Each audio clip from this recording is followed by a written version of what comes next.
welcome to the stage, Mike Zakarian.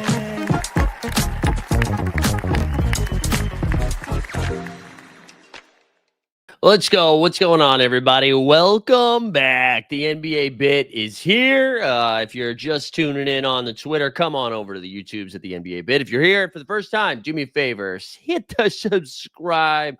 If you're listening on the podcast, hey, thanks for doing that. Give us a 5-star rating and review. Hope everybody's off to a good start today. We had just some crazy hoops last night. Just like the late game was maybe one of the best basketball games I've ever seen in my life. So we'll get back into both of those here in a little bit. But before we do that, just a reminder, if you missed yesterday's Hoop Sense episode on the Count the Dings YouTube channel, our guy Eddie Gonzalez filled in for Trey. We had a fun conversation, so go check that out. And, of course, we'll be here for the NBA Bit both tomorrow and Friday at 9 a.m. Who do we got in the chit chat? Our guy, Jared Magnuson. You know what? We're going to start the show off right, okay? Because it was Dort night last night.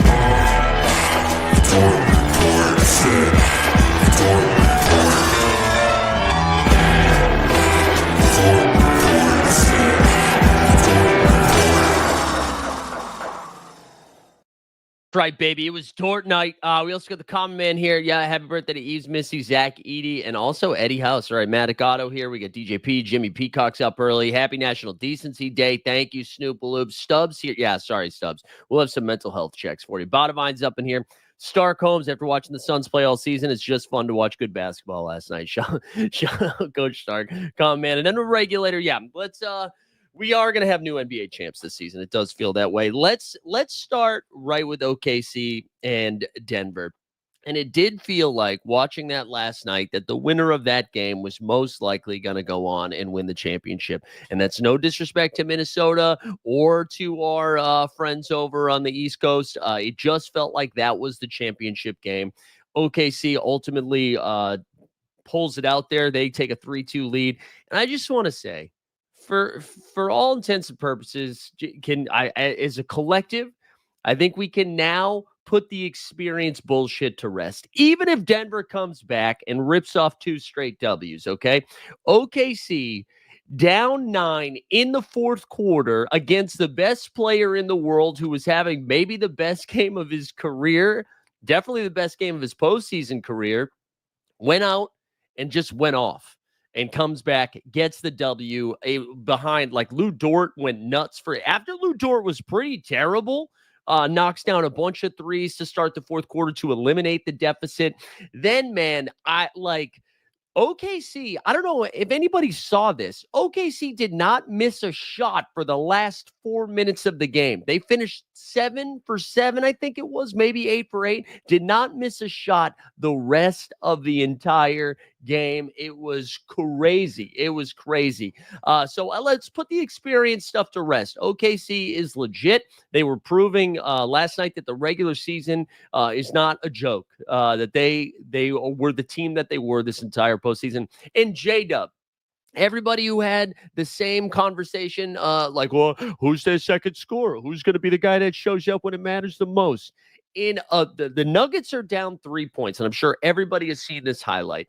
The shot clock's winding down. Nikola Jokic gets the ball, stuck kind of at the top of the key, does his little Sombor shuffle, turn around, fade away, 3-point shot with a 7-footer in his face, and knocks it down. Ties the game up. The OKC, all of the white people in the state of Oklahoma were packed into that one arena, losing their shit with their blue shirts. And then all of a sudden, silence, not a pin drop. SGA brings the ball up. The double team comes over. They swing the ball to Lou Dort, who then swings it over to J-Dub, who knocks down the 3. And all of a sudden, that to me was the dagger.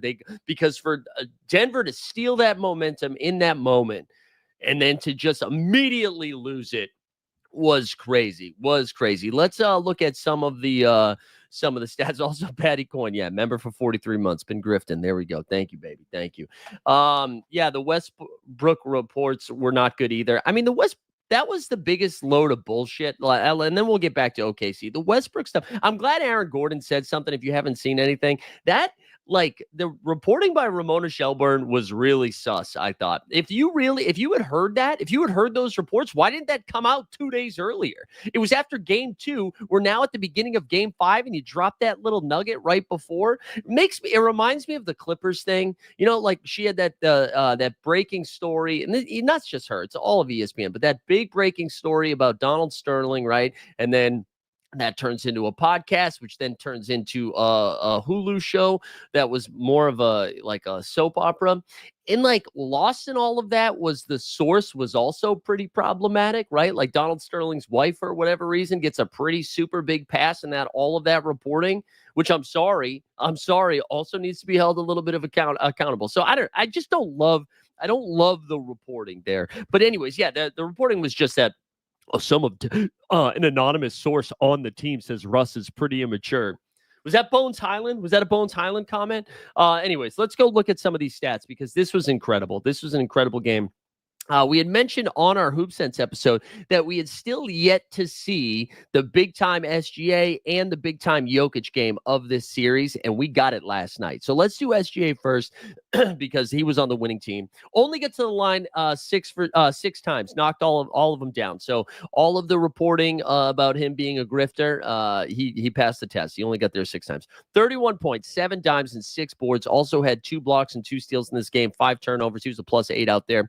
Chet Holmgren, I want to give a little bit of love to Chet. He had 14 and 8. I thought Chet was a big MIA this entire series. And honestly, for the first 3 quarters, I thought that as well. And then in the fourth quarter, what he was doing defensively was very impressive. I had a little 2-man game with Hartenstein, I think, at one point. He was really good. Those closing minutes. Also, I don't know how many people saw this. Jay Will, not J Dub, but Jay Will was closing for a little while in the fourth quarter. And then with like 4 minutes to go, I think they took him out of the game. I couldn't believe he was still out. I think he was out there over Chet for a little bit or then over Hartenstein. Very bizarre. Very bizarre. J-Dub finished with 18 points, 9 boards, and 4 dimes. You got 15 and 7 from Hartenstein. Caruso, another solid game from him, 13 and 4. But the Dort was tough.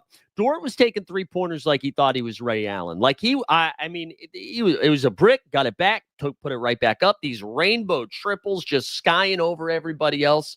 But they were clutch. Again, a 9-point deficit. I thought watching the game live, as we were about to start the fourth quarter, it was J-Dub. Jalen Williams was getting interviewed doing like the sideline reporting, like the check-in before the start of the fourth.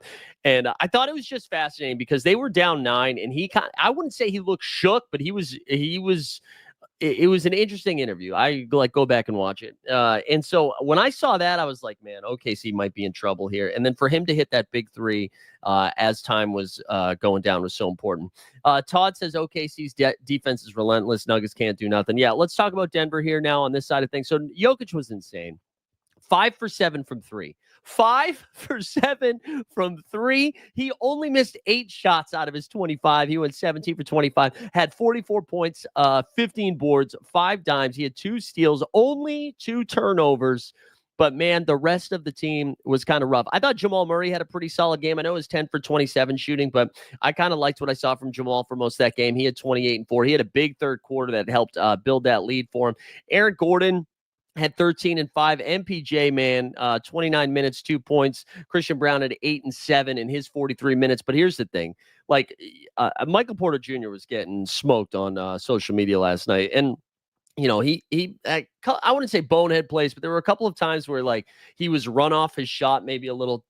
It was just surprising that he wasn't pulling. And I already said this earlier this week. I don't think I'm going to be in the business of shitting on Michael Porter Jr. right now because MPJ is playing with one arm. And I think the real indictment here is on the entire roster because the guy's only got one arm and we can't find anyone else out there. I think I made a note that it was Russ, I think, airballed 2 threes here in the fourth quarter. Russ was it was really tough, man. And there was nothing you can say about it. It was just tough. He was doing a good job, rebounding. I think he had a big offensive rebound at the start of the second half.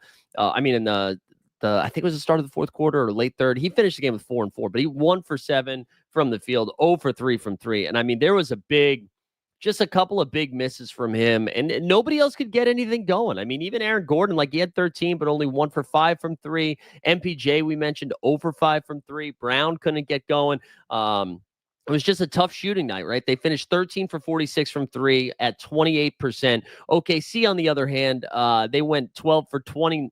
12 for 29. They were 41%. Wait, they just took a lot less. But yeah, man, it's just crazy. Russ's legacy in OKC is growing. It was in the fourth quarter, too. I think Underdog tweeted out the stat. I'm sure everybody tweeted it out, although the way this Underdog, the Underdog NBA account's good. Nuggets fourth quarter shooting. Here it is. Nikola Jokic in the fourth, 4 for 6 from the field, 13 points. Everyone else, 6 points on 1 for 15 shooting. And some of that is definitely on the Denver roster of just not being deep enough, right? But OKC's defense was just smothering. And this is 2 consecutive games now where OKC has been absolutely battling on the defensive end, and they've just got so many answers. So, like, even with Jokic having that type of game, it's like, okay, man, you're going to have to hit these crazy turnaround 3-point shots, and that's the only way you're going to get buckets. You're not going to get a lot of easy stuff. There was that window in the third quarter where it seemed like Denver had broken through, right? You can see they outscored them by 6 in the third.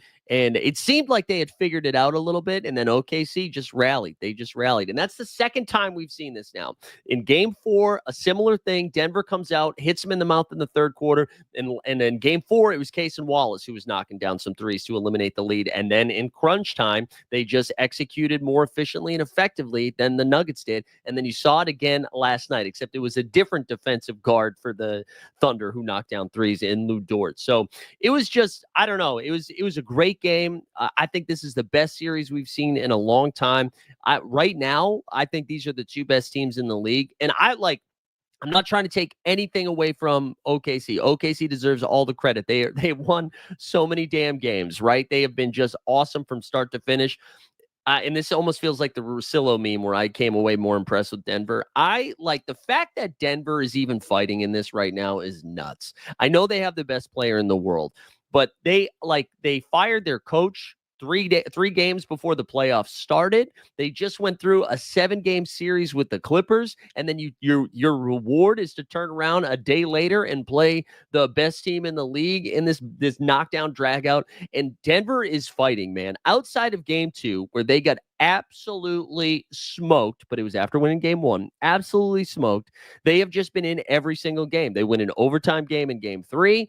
Again, it comes down to the wire in 4 and in 5. So I was really impressed with both of these teams. The Thunder out there answering the questions like, oh, do you need playoff experience? Do you need playoff scars to get through a team like that? They're answering that with how they're playing both on the offensive and defensive end. And then they're also just like winning in crunch time. You know, they're doing it when it matters the most. And Denver, again, I can't believe Denver's hanging with this team.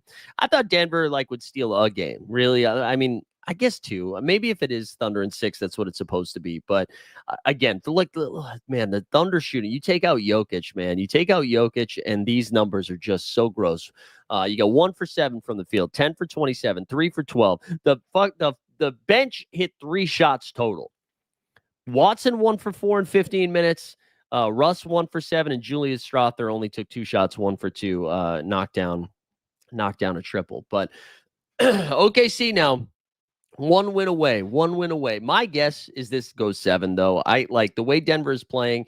I think Denver comes out and just absolutely balls out in game 6. And if OKC wins in game 6, I will be very, very impressed, because I feel like Denver is just going to come out and go nuts. What's up? I'm booked. Welcome to Hoops Hell. Yeah, we'll talk about the Celtics in a little bit. But I don't know if anybody else has anything on that game in the chat, but just fun, man. I wish these games were earlier in the day, because I'm just so tired. I am so tired. Ending at midnight, just brutal. Regulator said only 1 max contract for OKC with lots of smaller salaries, maybe a new CBA model. The CBA model, regulator, needs to be like that you also need to draft all of these guys because you're not gonna this isn't sustainable. They're gonna have to pay all these dudes, right? Like J-Dub's gonna get like close to max money, Chet's gonna get close to max money. So like I mean it's sustainable if you draft all of the right guys and they all get good in the same amount of time. Right? That's like the only way you can do it. But I'll be excited. Game six will be in just a couple of days, right? I think we only have one day off. So what's today? Today's Wednesday. It should be tomorrow. And we'll only have one game tomorrow. And you want to know why that is? Because the Indiana Pacers sent the Cavs home. If our guy Stubbs is still in the chat, we'll do a mental health check for Stubbs. We'll do one for Stubbs.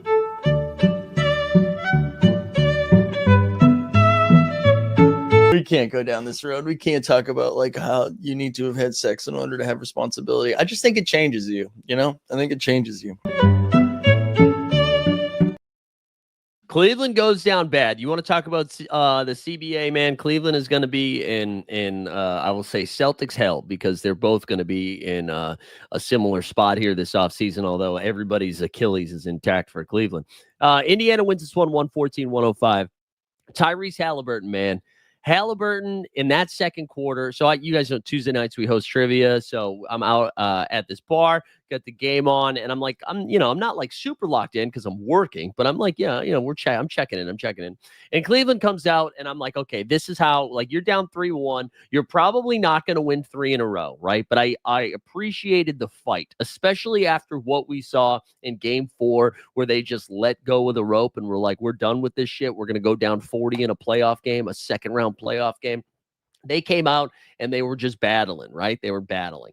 They were knocking down shots. You saw Mitchell got going, although, man, 8 for 25. Like, he had 35 points. 15 of those came from the line, 35 and 9. Mobley was great, 24 and 11 in this one. And then after that, it slowed down. But they got off to a hot start, 31-19. And then Haliburton comes out in the second quarter and from that moment on, was the best player in the game. Finishes the game with 31, 8, and 6. He was a plus 27 last night. Was just awesome. You had Nembhard too, 18 and 6. Nembhard has to be the unsung hero. And if the Pacers do go on to play in the NBA Finals, I wonder if he becomes more of a household name because that dude is defending the hell out of everybody. Just defending the hell out of everybody. He's so good out there. Knocks down his open threes when he gets them. He had 18 and 6. Neesmith had 13 and 13. Miles Turner, after shooting the blood out the ball in game 4, slowed down a little bit, just had 10 and 7. And then that was really it. I mean, this was just the Halley show. Start to finish was the Halley show. And the Pacers just continue. I think there's something like it's like 46 now and 14 or 46 and 16 since like the new year or something like that. I've been saying this all season on here. If you just take out the first month of the year, the first month of the NBA season, the Indiana Pacers are like a top 3 team in the league, and they just do it on both ends. They're so feisty defensively. They just stifle you. They pick you up. They wear you out and grind you down. And then in the fourth quarter, they just take over. But it was the second and third quarters where they outscored the Cavs by 8 in the second, by 13 in the third. And that was it. In Cleveland now, man, let's Indiana a little bit more love. They're now, everybody gave them the fluke status last season, and probably rightfully so, where they took on the Bucks in the first round last year. There was like no Giannis. Dame missed some time. Then after that, they go play the Knicks, and then beat the Knicks, but the Knicks were kind of run down by the time they got out of it. Brunson got hurt in game 7. Also, I thought it was hilarious. I think it was a Fox Sports segment this morning or last night where they're like, it must have been this morning where they were like, it makes you wonder, how will the Pacers react to playing in Madison Square Garden in a big game? They beat them by like 30 in game 7 last year. I think they'll be fine. But I like Indiana, man, just a great, it's a great story, and it's fun. And Eddie Gonzalez yesterday in Hoop Sense brought this up. I thought this was good. He was like, you look at the teams that are left right now, and they're all built so differently. This was a conversation around the draft and the lottery and how that works. And it was just saying, like, you got a team like the Pacers who are built, just kind of Haliburton and then role players all over the place. That's a little disrespectful to Siakam, but you know what I mean? It wasn't really done through crazy drafts. You trade for Hallie, you hold on to Miles Turner, you get a guy like Neesmith who's turned into like one of the best on-ball defenders out there. You draft Nembhard, like just, you slowly build your way there. But anyways, congrats to Indiana 3-1. Just impressive stuff. Cleveland is now in just a world of hurt, man. The Cavs are in a world of hurt because you win all these games and you kind of flame out in the second round, and you're giving all the Pacers the love in the world. The Pacers were the better team, but you were the number 1 seed, right? You were the number 1 seed, and there were some injuries involved, of course. Mobley and Garland missing. Mobley, Garland, and Hunter missing game 2. That's brutal. Garland was out game 1, but I mean, this happens every year. And you start like Garland's now. This is like the 2 consecutive postseasons where he hasn't been ready to go. And listen, injuries happen. They're a free thing. I'm not even saying that he's just injury prone, but it is now 2 in a row. And Todd says Cleveland needs to run it back. Everybody was limping in this series. Well, let me tell you something, Todd. They're not going to be able to just run it back because of this collective bargaining agreement, right? You have Ty Jerome, who I believe is a free agent now. You'll have Sam Merrill, who also will be a free agent. You're now paying DeAndre Hunter like $24 million. I believe that's what his contract is.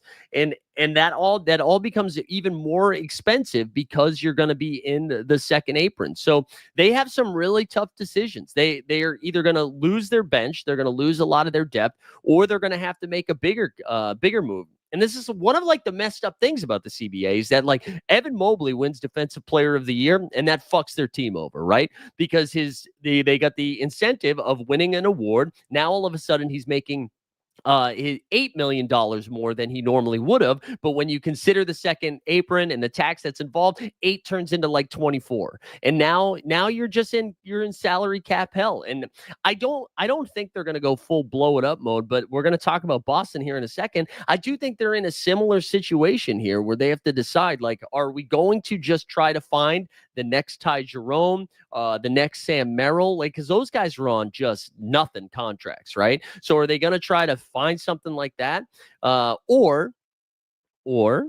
do they start dangling Garland out there? Maybe they start thinking like, hey, can we really have these 2 tiny guards? These 2 tiny guards, can we still roll with them? And I don't know. I also kind of feel bad because you guys know that I've been team Jamal Murray over Donovan Mitchell for a long time. And I thought Donovan Mitchell was awesome in this series. I want to start there. Spite has been great. But man, the thesis still stays the same. The thesis stays the same.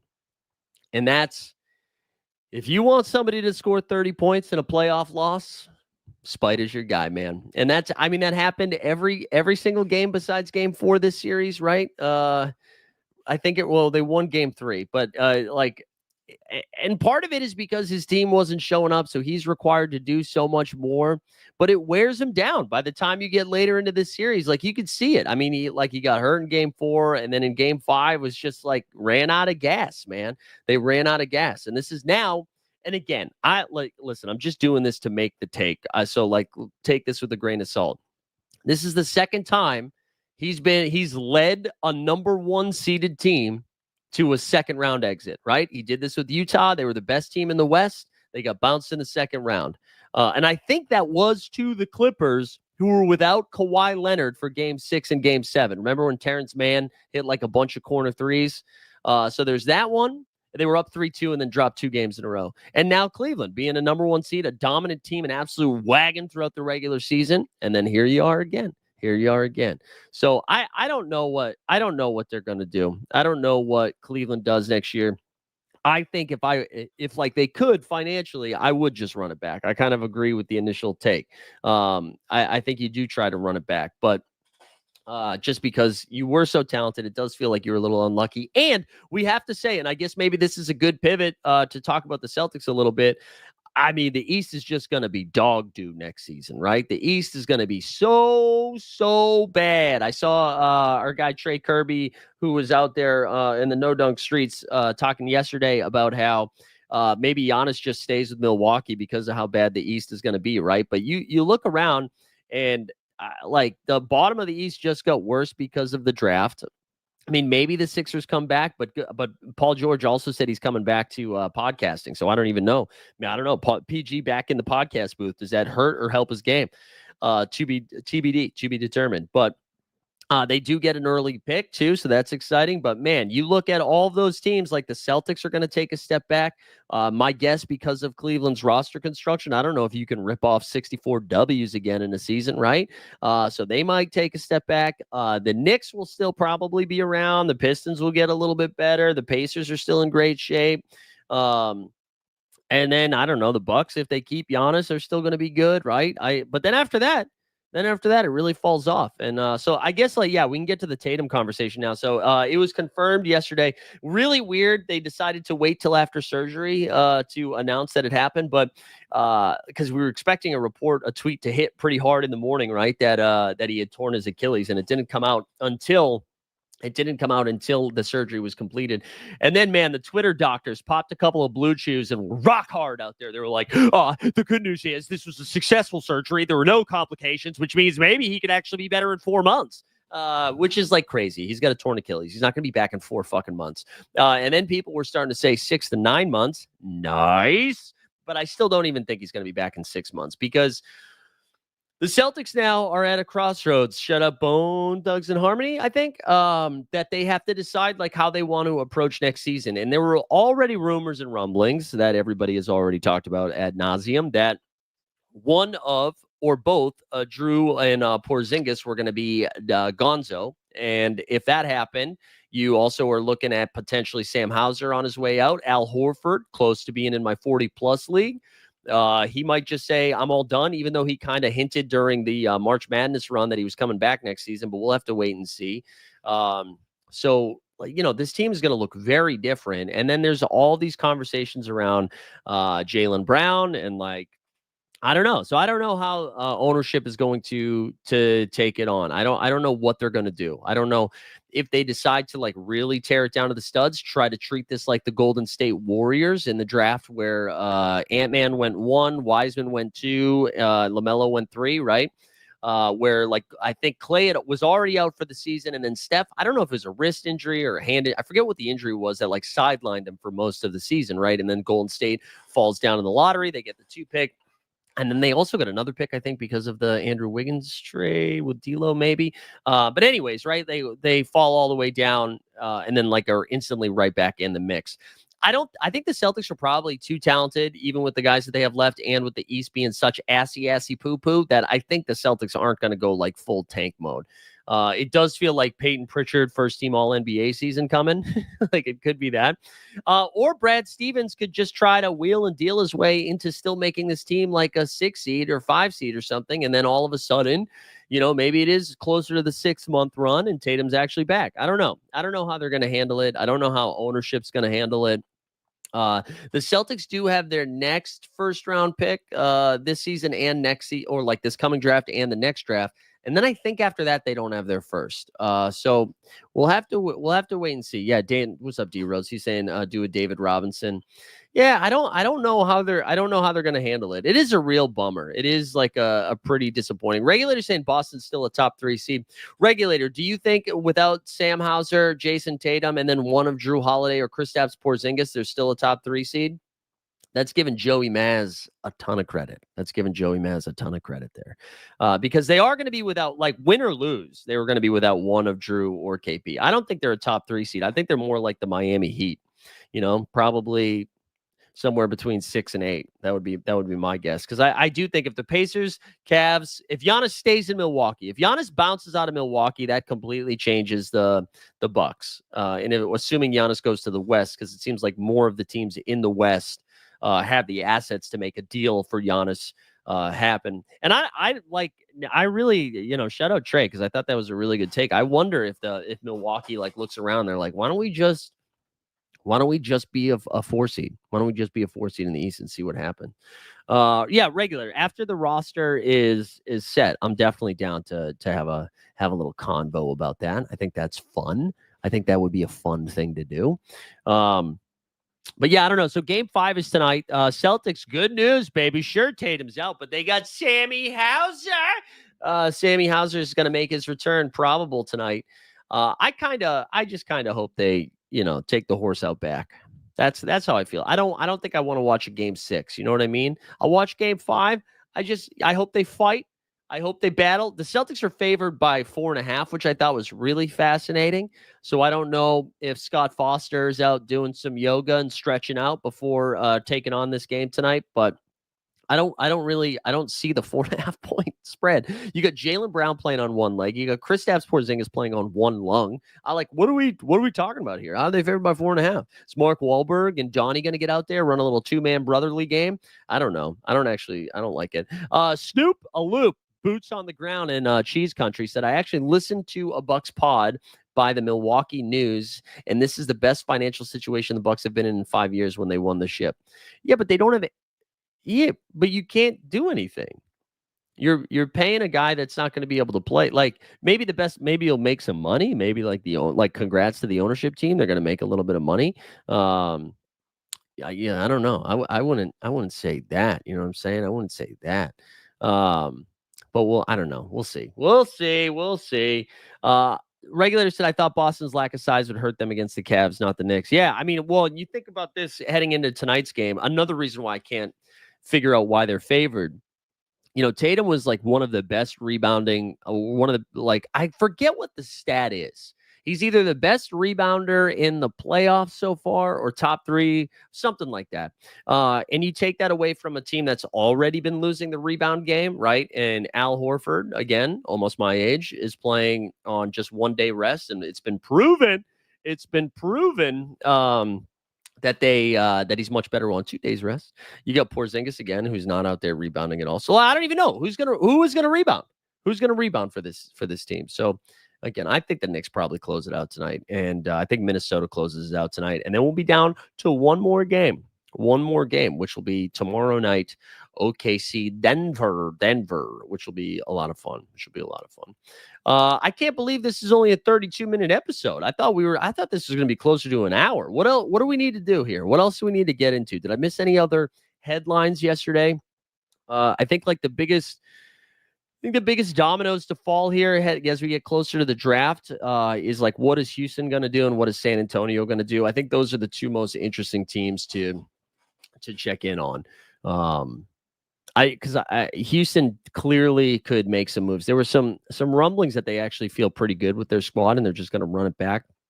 I feel like they have too many young assets, I feel like they got to do something. And then San Antonio having those 2 lottery picks, how do they approach this offseason? Do they just want to draft and then we'll figure it out later? Or do they make a move pre-draft? I think that fit of Fox and Castle is interesting with the 2 pick, and regulators saying the rumor Spurs will not take. Rumor says Spurs will not take Harper at 2. Yeah. Oh, Stone Cold's here. Yeah, we talked about the Pacers, man. You're going to an Eastern Conference Finals game. Hell yeah. Yeah, we talked about the Pacers. I don't think they can win it all, but I love it. I think they can get to the finals for sure. But I think OKC. Look at the dog. The dog even looked up. He said the Pacers are going to win it all. Fuck. Yeah. But yeah, I think Houston and San Antonio and then Giannis. Those are the 3 things we've got to monitor here this offseason. And then the Celtics too. But the second apron collective bargaining agreement stuff is really just kind of a bummer, man. It really is. It's just limiting teams. I mean, I guess there's some nicety of it if it's no teams can spend a lot of money, so it leaves a lot of parity. So you see postseasons like we're seeing right now where it does feel pretty wide open. I'm a pretty firm believer that whoever wins this OKC Denver series is probably going to go on to win the title. But if you told me Minnesota, who plays up to its competition, has given OKC and Denver fits all the last 2 seasons, right? I could see them giving a fight. Indiana, the way they're defending and scoring right now, Haliburton, arguably one of the best players in the league right now, in the postseason. If you told me they got going, and then if you told me the Garden just went on a New York run, I could see it. I could see it happen. Stone Cold says, so good for the league. Small markets have to be able to compete. Yeah, but Stone Cold, I know you just got here, but this is fucking up small market teams too, right? Cleveland's going to have to mess up their squad here. Cleveland's going to have to mess up their team. They're not going to be able to run it back. Cleveland's not a big market team. It's going to bang up OKC in 2 years. They're going to be in the same hell that everybody else is in. So it's small market as well. I guess there's some. There seems that there should be a middle ground there. There should be a middle ground. Regulator said Ant over SGA. No. I mean, I love Ant, but I'm still Jokic, SGA, Haliburton, and Ant are the same to me right now. Right now, I'm not saying like I'm just how they're performing right now in the postseason. That's what I would say. Haliburton's been awesome. Brunson's been awesome too. I put Brunson on that same level. Brunson and Hallie maybe over Ant right now. Ant's been awesome, but. Maybe it's just they haven't had enough high-profile action from Ant, just because that series sucks, man. The Minnesota Golden State sucks. Snoopaloop, there we go. In the end, we are all just casuals and know nothing. There, yep, you're right. Let's do a mental health check.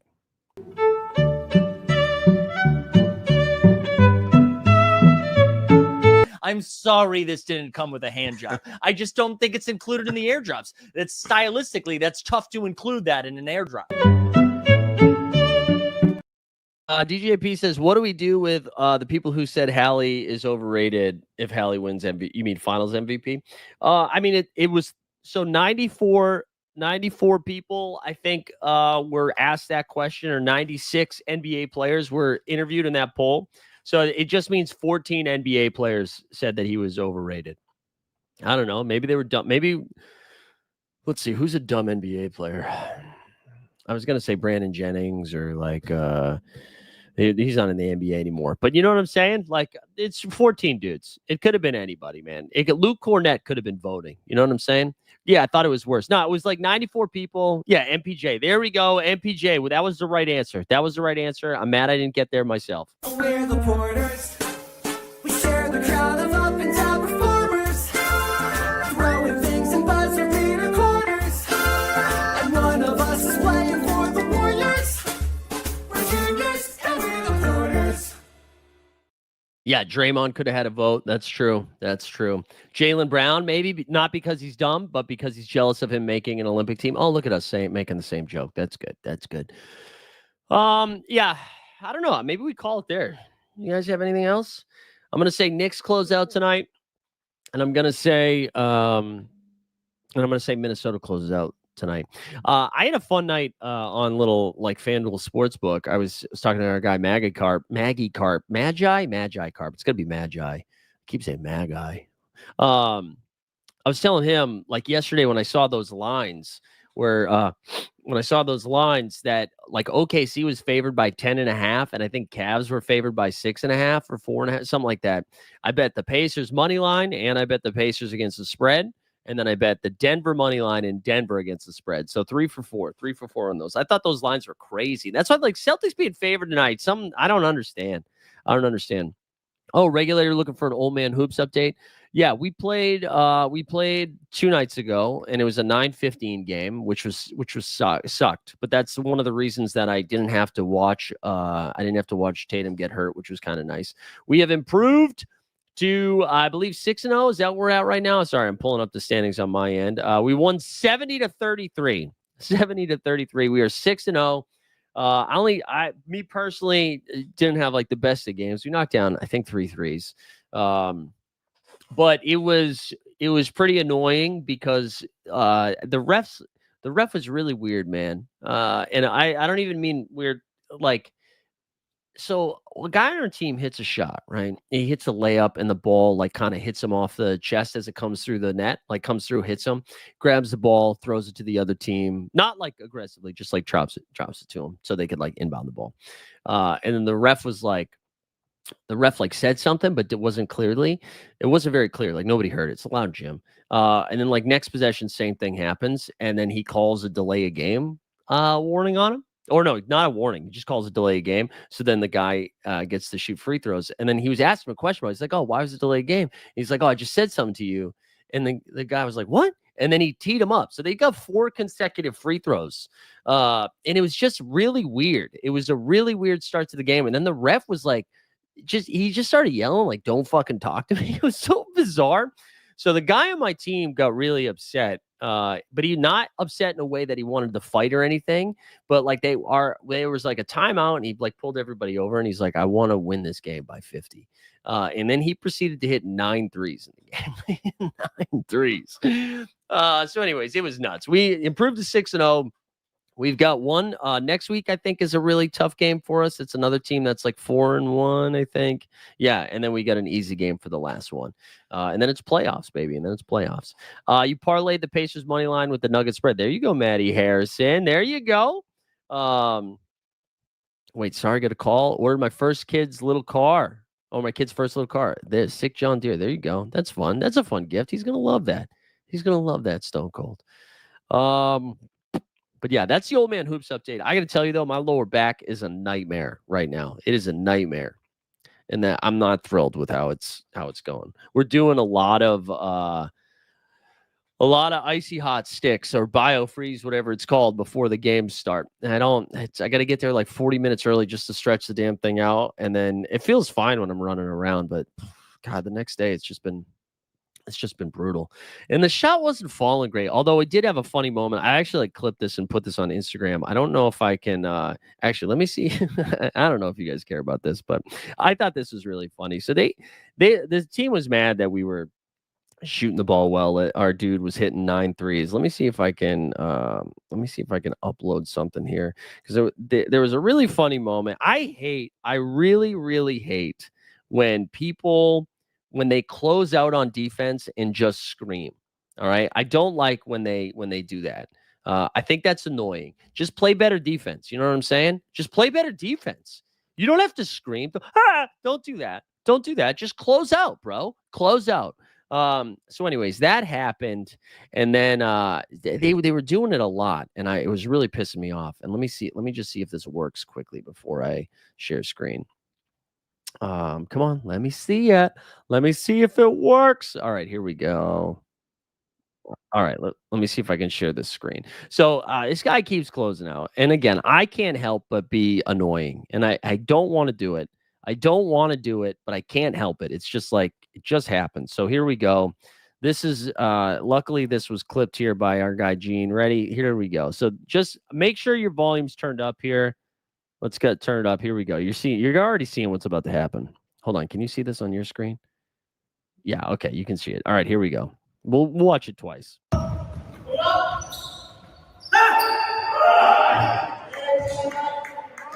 right. One more time. I want you to hear the first scream, and then I want you to really tune in when you hear the second one.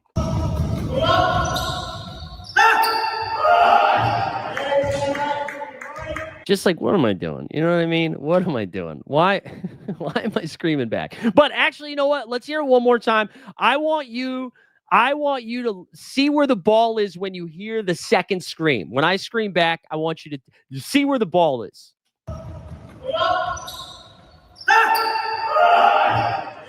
Brother, we knew. We knew, baby. We knew it was going down. We screamed back.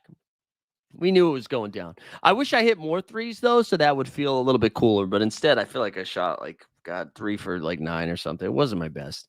It wasn't my best. Also, that look off that was only because we were up 10, and they've got this rule when you're up 40 plus, we can't score on the break. So everybody has to cross the half court line before you can get the shot up. This is real 40-man shit, 40-year-old stuff.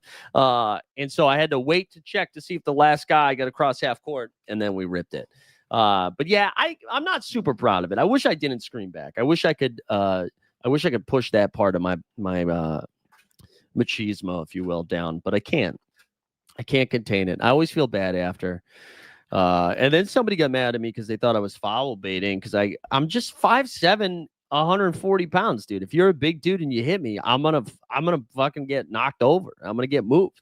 And I was dribbling, and somebody was trying to close out and bumped me hard, and they didn't call anything, but I lost my balance, and then I was falling out of bounds, and then just chucked it back at him.